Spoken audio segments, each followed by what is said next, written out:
并在102匹普氏野马生活的半散放区围栏上。Those horses, they were hesitant, but three of them, they were so determined to run deep into the wild. After that, the remaining horses followed suit and came back to the wild.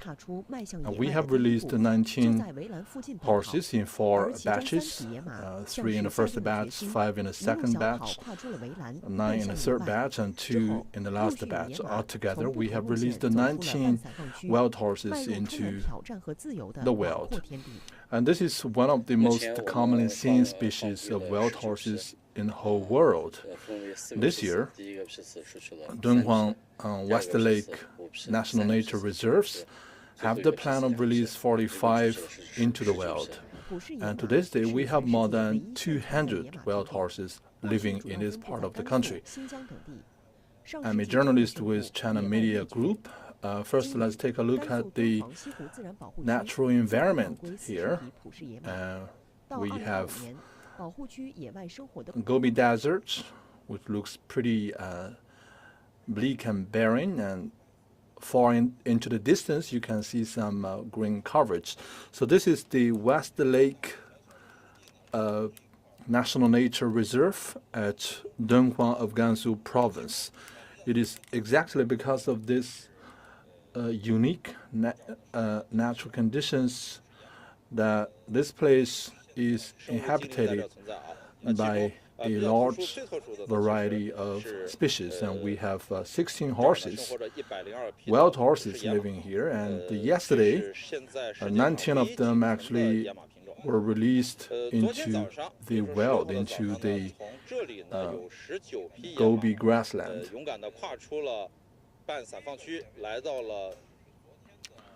And let me show you with this map. This dot indicates the place where we released the horses. And so this is a wetland, and this is where we are at right now. So you can see that we are roughly 5 kilometers off the release point. Before this program, on this vast wetland, we saw some of the horses released yesterday. It was a group of 8 horses, and they have been running around along the fence line. And this is the hottest time of the day, between 12 o'clock and 2 p.m. We have scorching heat on this very vast land, but the wild horses, they have been running around in pretty good shape. So why they have been running along the fences? Why they have not been going deep into the wild?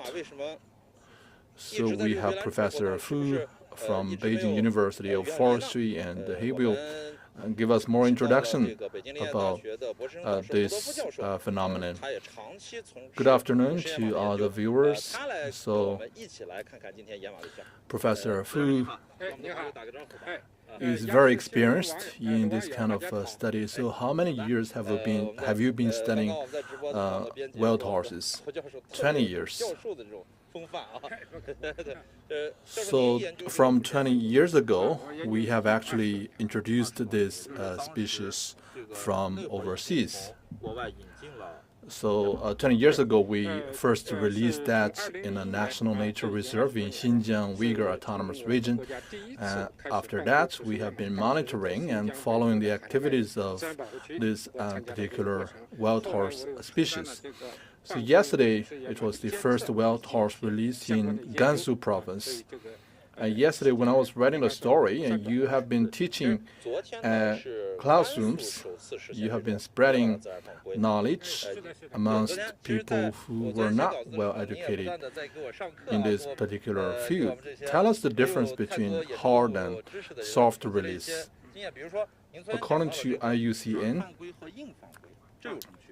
the catalog of protection of endangered species, after release, you need to put in place a lot of artificial protection. So that is what we call soft release. We have, for example, the artificial fences, we have artificial pond, we have human activities such as monitoring, using radios, and all sorts of platforms. So these are the facilities and measures that we put in use to just make sure that there is subsequent monitoring of the activities of these animals. If we just release them into the wild and then never care about it afterwards, then it is called hot release. And there are pros and cons to both approaches. In China, we have been mainly using soft releases, and in Mongolia, they have been using hard releases. And they have encountered numerous problems. Here, we are actually transitioning from soft to hard release so that those horses, they can truly enter back into the wild. I think it is fair to say that this is the first time that we have practiced hard release of wild horses into the wild. So to protect the wild animals, we have to put in place a lot of protective measures in their place of origin, so that their natural characteristics can be taken care of. And if you give them a lot of artificial protective measures, you are raising a flower in a greenhouse, which eventually is not good for those flowers. All right, let's come back to where we were talking about. So we just saw a group of 8 horses. So why they have been wandering about along the fences? Well, you have to understand the fundamental characteristics of this particular species. Number one, they have a very strong sense of territory. And they believe this is their own territory. And also they have a very clearly defined family structure. So in each group of horse, there's one male and several females. So this is the typical structure of a horse group. So they wouldn't get scattered around and dispersed. And we have observed that they have been actually moving to the west. And this is also what we have been expecting. But to our worry, on their journey to the west, there is no water resources, there is not very good vegetation along the way. So that is why we worry that they may return to where they were released. So this is exactly what happened, and they came back and they saw the fences are closed and they couldn't come back. So they have been searching for food and water, and I believe that if they succeed in doing that, they would settle down. This is just natural. And I believe that there would be a couple of back and forth trails. If we provide, for example, some water along the journey to the west, then they could move on with the journey. Let's take a look at this map. We have very harsh natural conditions on the Gobi Desert. So originally, we hoped that they could move all the way to the west, but they have to defy the very harsh conditions because it's a journey of 30 kilometers.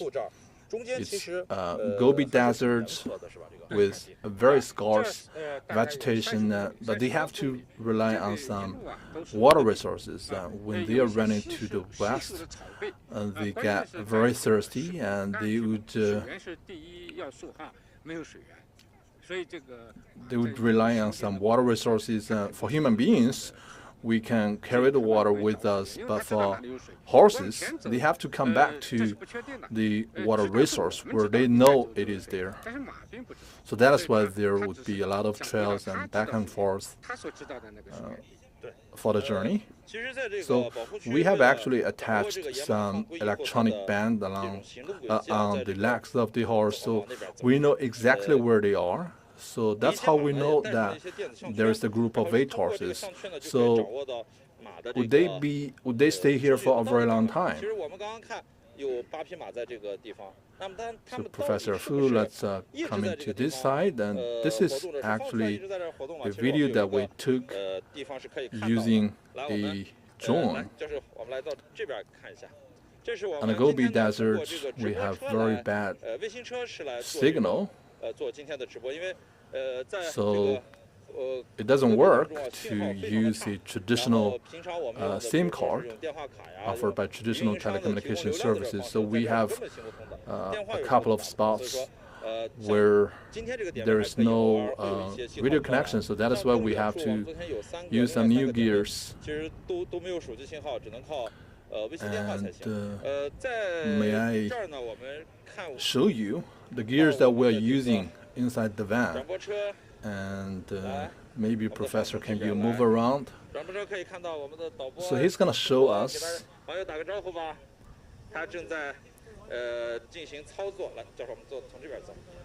a GPS route of the wild horses obtained from this morning. And you can see this is the road of the group of 8 horses we have been following throughout the day. And they are wearing the leg band codified number 4. And from the very beginning, you can see that at 8 a.m. they have been moving straight to the west. To be more specific, it is northwest. But at 10 a.m. they started to move south, and then they have been moving back and forth in this region. And then at 8 p.m. they decided to move back, and then at 2 a.m. they have been moving west again, because they found out that the fence was closed up and they could not return back into the fence. Well, we have some ponies still inside the fence, and they were not qualified to be released, and they have to be better prepared before they get released into the wild. So may I ask you, what is the proper age for the release? So at 3 years old, they become sexually mature.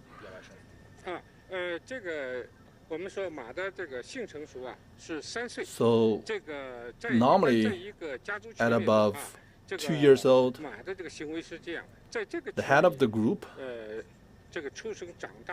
would normally disperse or kick out those horses or ponies above the age of 2. So that is the phenomenon for wild horse groups. Just like human beings, and when you reach 18 years old, your parents would kick you out. So you get into the society and work on your own. But for the wild horses, there's a difference between male and females. For the males, they would go their separate ways, and the females, they would find the male and then carry forward the journey with the company of the male.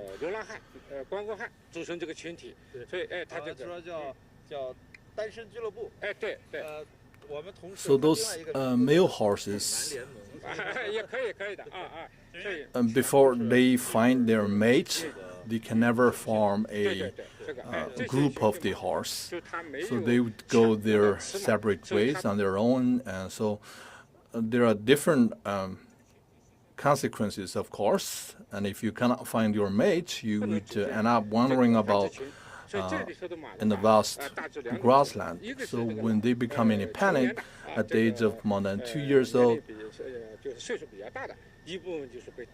remember what I mentioned earlier, they are actually kicked out by their father. So from a biological perspective, this is very effective in prohibiting mating amongst close relatives. So this is actually very conducive to the expansion of the group. If you look at the issue from a biological perspective, and if you have mating and dating activities between close relatives, then eventually the group would shrink. So let me ask you one question. Is this species the ancestor of the family horses, the farm horses that we see today? No, this is not the case. There are actually a very large variety of horses, and the horse species has been evolving throughout different periods of times. And they have a clear hierarchy of evolution. From the evolution tree, we can see very clearly different steps of procedures of the evolution. In modern times, there are only two wild horses. One is the European wild horses, and the other is the P-typed wild horses. And the latter lives on dry grassland and Gobi Desert, but the farmer lives on wet grassland. And actually, it is only the European wild horses that have been domesticated.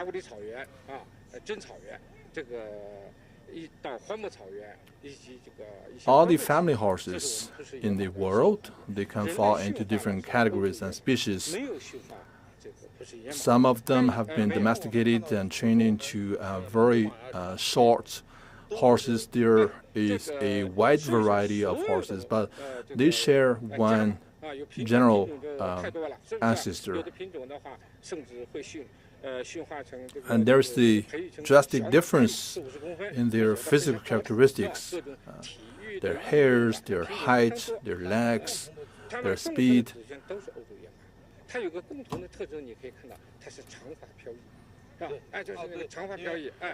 And if you find a particular type of horse that is with very long hair, and that means it is not fully evolved. In winter and summer, the hair would change.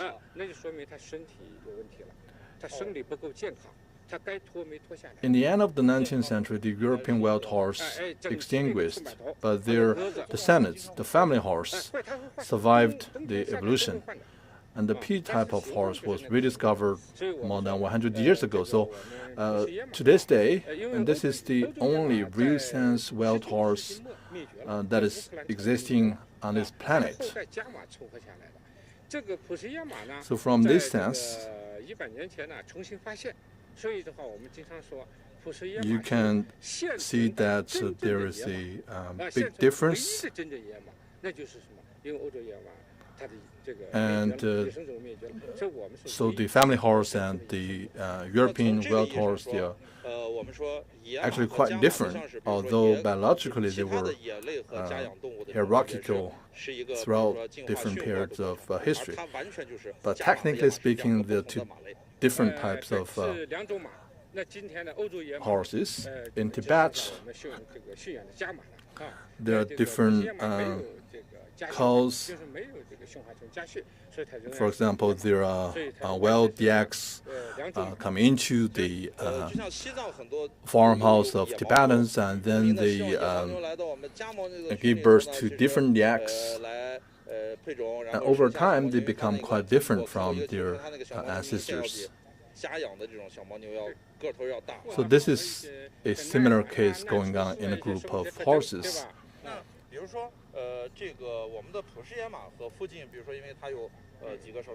So the pea horse and the farm horse, once they mate and have the next generation, it doesn't make any sense because their next generation wouldn't be able to give birth to more horses. So it doesn't make any biological horses because they are not the same species. To be more exact, so we have to prohibit the mating and grouping between the pea type of horses and farm horses. All right. We have monitored another group of horses, and may I ask our assistant to show us the routes of the migration of horses, codified number 3? So this is very challenging lighting condition, and you can see that this is a different route. And this is the migrating routes of the group of horses wearing the leg band codified number 3.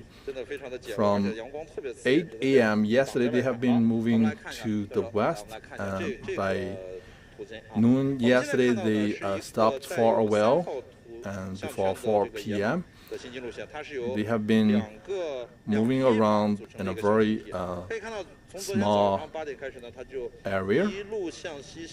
And roughly from 4 p.m. yesterday, they have been moving to the northwest. Their destination is actually at a place codified DHX-H003. So this is not far away from the expected destination that we have designed. It may look very far, but it's actually very close. Do you think this group of horses will reach their destination? Well, I think given time, they will eventually find their destination. I cannot say tomorrow or the day after tomorrow. Historically, we have very good study on the activity routes of horses, but traditionally there has been a deviation of 10-20 kilometers. For human beings, we know that, for example, if there is water or food by 6 or 7 kilometers, then we would immediately move to that spot. But this is not entirely or exactly the case for wild horses. Sometimes they would know that there is food sources or water 6-7 kilometers off, but sometimes it is not guaranteed.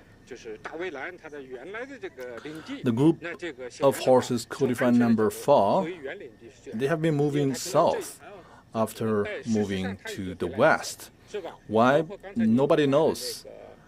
Maybe it's because that these horses know that it is safer to move to the south, so no one can guarantee that they would definitely go to the west.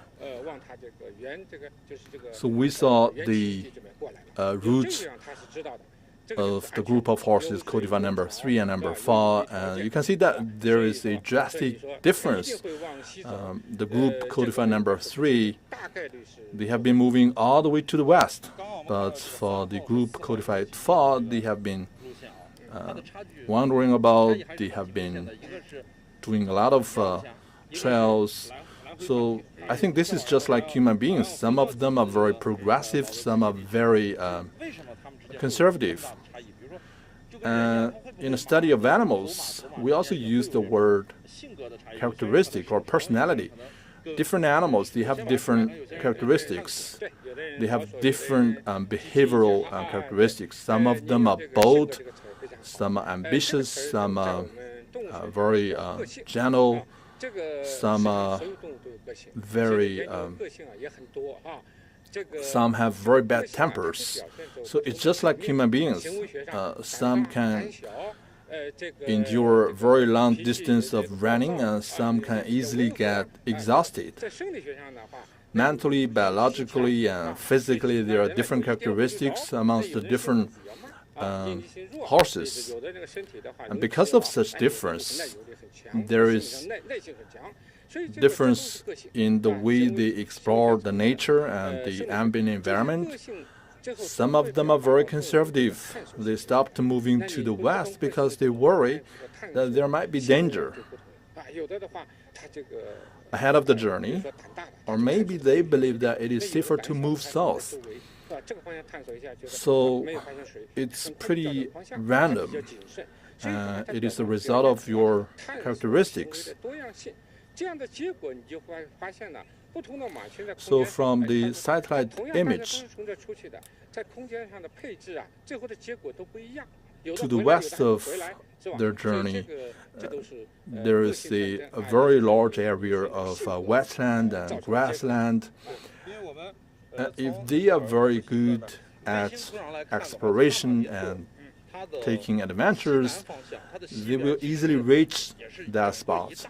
But if they are very timid, if they worry too much about the uncertainties, they would make detours or they would return to where they started.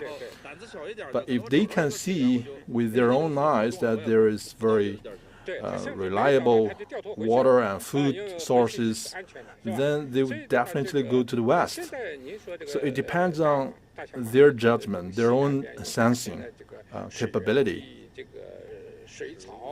For human beings, if you are making an adventure or a long journey, you would need persistence. Sometimes you want to push yourself to the limit just so you could arrive at your destination. So different horse groups, they have selected different routes, but is there a possibility that these two groups of horses merge and mix into one group? Well, that's most unlikely because they belong to different families and they resist each other.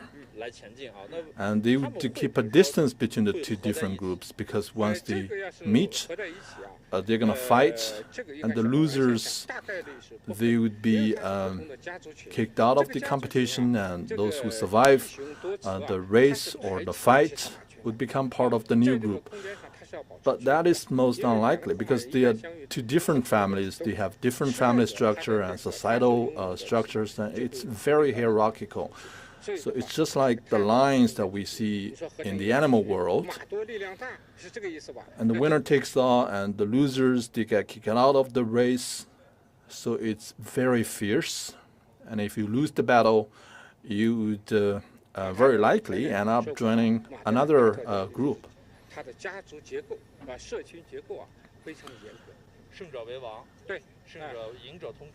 So after losing the battle, you would very likely join a new group.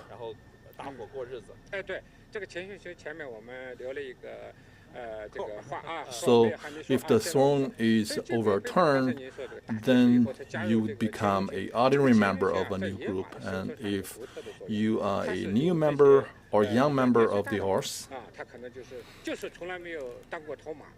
you would join the new group according and take a rank according to your age. And eventually, your rank or your status is determined by the fight or by the result of the fight. So if you stand at a higher position of the hierarchical structure, you can be entitled to better water resources and food supply.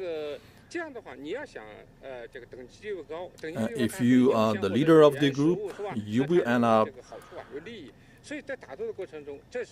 giving birth to more of your own genes and children, and those old horses, they would end up in a group of defense because they are more experienced. They can fight the natural enemy of the group, for example, wolves. And it's just like the nursery home of human beings. If you are just a single old horse that is wandering about on the grassland, then once you encounter wolves, you can be eaten up. So the old horses, they would stick together and form a group. At the same time, they would cultivate a very strong next generation of horse leader, because this is for the sake of collective safety and security.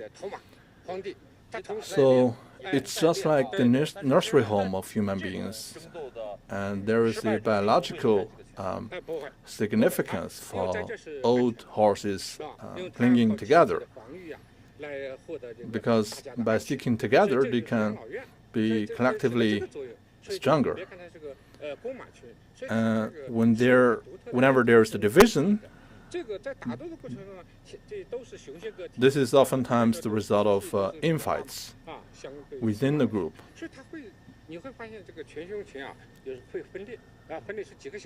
So we have much better vegetation on this vast land nowadays, but the number of horses is still quite limited. So how many horses can we accommodate with this vegetation?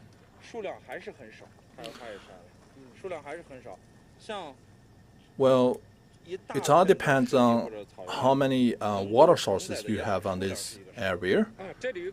One water source can accommodate a group of horses.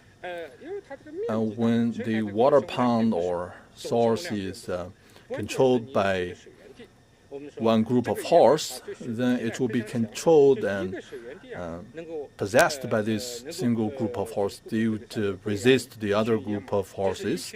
So to answer your question, it depends on how many water ponds or resources or sources you have on the vast land. And between 2002 and 2012, we had 2 batches of releases, and 28 horses were released. And after 10 years, according to our observation, the overall number of the horses have surpassed 100. And they are in very good shapes.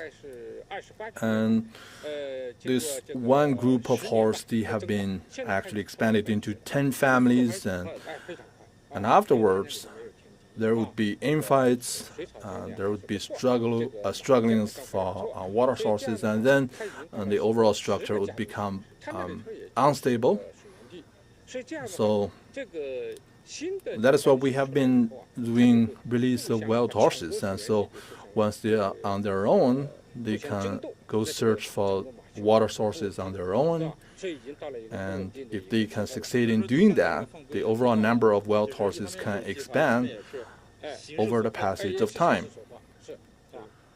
So we have been talking to many researchers, and some say that because horses, they have a long face and they have a long respiratory tube and system, so they are actually very sensitive to the natural environment, and some even say that they can smell the water sources. Well, it depends on how you talk about it. According to our observation, within the radius of several hundred meters, they can smell the water. It's not possible for any horse to smell water from several kilometers. Some people are saying that, but there is no solid proof. And if they reach a water pond that is just several hundred meters away, they can smell the difference in air.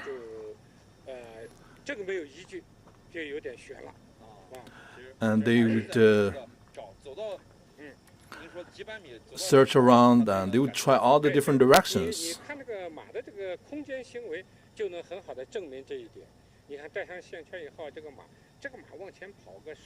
So they make a lot of random shots and they take a lot of mistakes and tries. And sometimes they repeat their own routes because they are pretty good at running. And by taking a lot of random shots, they will eventually succeed in identifying the water source.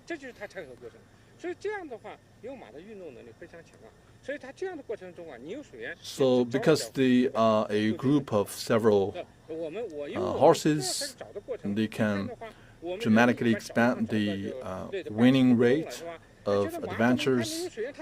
At the end of the day, when one horse finds the water source, the whole group would come to the spot. So to this moment, the wild horses, they have been released into the wild for more than 30 hours. There are no human beings taking care of them. Some of the horses, they came back to the fence. Some groups, they decided to move along with the adventure. No matter what decision they make, this is one form of exploration, their exploration for the future.